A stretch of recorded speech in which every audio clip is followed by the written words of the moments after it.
शहदादपुर मां नाज़रीन नवां खे ख़बर ॾींदा हलूं। अली असगर बिरोही जी रिपोर्ट मुताबिक़ शहदादपुर लॻ जाम ब्रांच ते आपाशी खाते ऐं पुलिस मिटी खणंदड़ माफ़ियाउनि खे मिटी विकिरो करण जो दुकान खोले हेवी मशीनियूं लाहे छॾियूं। रोड़ी कैनाल मां निकिरंदड़ जाम ब्रांच में मिटी खणंदड़ माफ़ियाउनि मशीननि ज़रिए 20 खां 25 फुट जा वॾा वॾा ऊना खॾा हणी जाम ब्रांच जा हंधा दर कढी छॾिया। वॾा वॾा ऊना खॾा खोटाई करे गैरकानूनी मिटी खणण सबबि पाणी अचण बैदि घारा पवण ऐं गर्मियुनि में वेंजंदड़नि जे ॿुॾण जो ख़तरो वधी वियो आहे।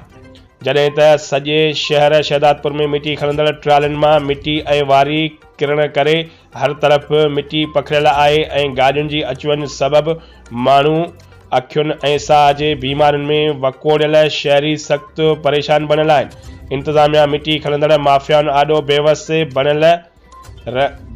बणियल रहंदी का बि कार्रवाई न कई।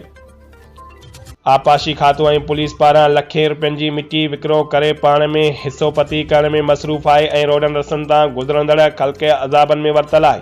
जाम ब्रांच जे आबादगारनि ऐं शहरनि मुतालबो कयो त जाम ब्रांच ते दुकान खोले मशीनुनि ज़रिए वॾा वॾा ऊना खॾा खोटाई करे गैरकानूनी मिटी विकिरो करण जो नोटिस वठी जाम ब्रांच जे कागज़नि में खाटी करण जी इंक्वायरी करे मिटी विकिरो कंदड़नि ऐं मिटी खणंदड़ माफ़ियाउनि ख़िलाफ़ सख़्तु क़दम खणी इंसाफ़ कयो वञे।